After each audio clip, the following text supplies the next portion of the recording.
नाज़रीन मूंखे सुल्तानपुर खां आगाह कंदा हलूं। सुल्तानपुर वेझो कलोड़ा बिरादरी जे ॿिनि धुरनि में छेड़े सबब 7 ॼणा ज़ख़्मी थी पिया आहिनि। ॻोठ सुलेमान कलोड़ो में कलोड़ा बिरादरी जे ॿिनि धुरनि में झेड़ो थी पियो आहे, जंहिं दौरान लठियूं ऐं कुहाड़ियूं लॻण सबब 7 ॼणा ज़ख़्मी थी पिया आहिनि। ज़ख़्मियुनि में अयूब कलोड़ो, जावेद कलोड़ो, लखमीर कलोड़ो, शब्बीर कलोड़ो ऐं ॿिया शामिल आहिनि, जिन खे इस्पताल मुंतक़िल कयो वियो आहे।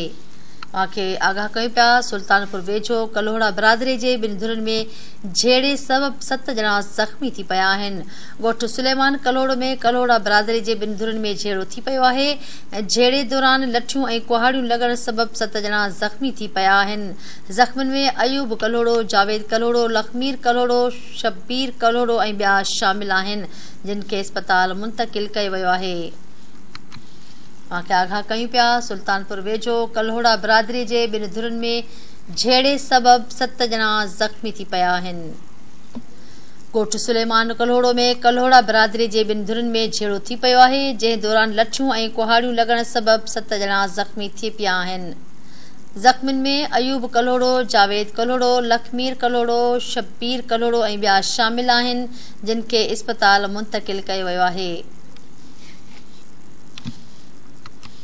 मूंखे आगाह करे रहिया आहियूं। सुल्तानपुर वेझो कलोड़ा बिरादरी जे ॿिनि धुरनि में झेड़े सबब 7 ॼणा ज़ख़्मी थिया आहिनि। ॻोठ सुलेमान कलोड़ो में कलोड़ा बिरादरी जे ॿिनि धुरनि में झेड़ो थियो आहे, जंहिं दौरान लठियूं ऐं कुहाड़ियूं लॻण सबब 7 ॼणा ज़ख़्मी थिया आहिनि।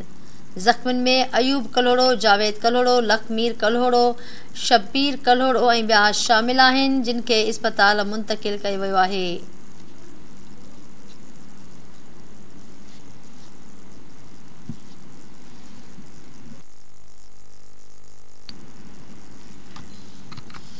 सुल्तानपुर वेझो कलोड़ा बिरादरी जे ॿिनि धुरनि में छेड़े सबब 7 ॼणा ज़ख़्मी थिया आहिनि।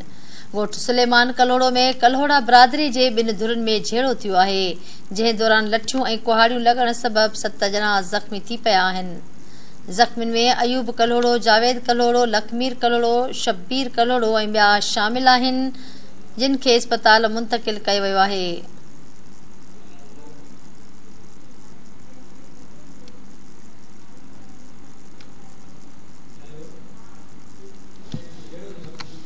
सुल्तानपुर वेझो कलोड़ा बिरादरी जे ॿिनि धुरनि में छेड़े सबब 7 ॼणा ज़ख़्मी थी पिया आहिनि।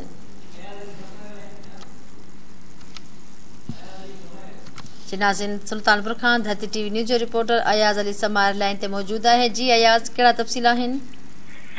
जी बिल्कुल। सुल्तानपुर वेझो कैंट थाणे जे हद ॻोठ सलेमान कलोड़े में कलोड़ा बिरादरी जे चाचनि ऐं भाइटनि विच में ज़मीन जे पुराणी हलंदड़ तकरार तां झेड़ो थी पियो आहे, जंहिंजे नतीजे में झेड़े दौरान कुहाड़ियूं ऐं लठियूं लॻण सबब ॿिन्ही धुरनि जा 7 ॼणा ज़ख़्मी थी पिया आहिनि।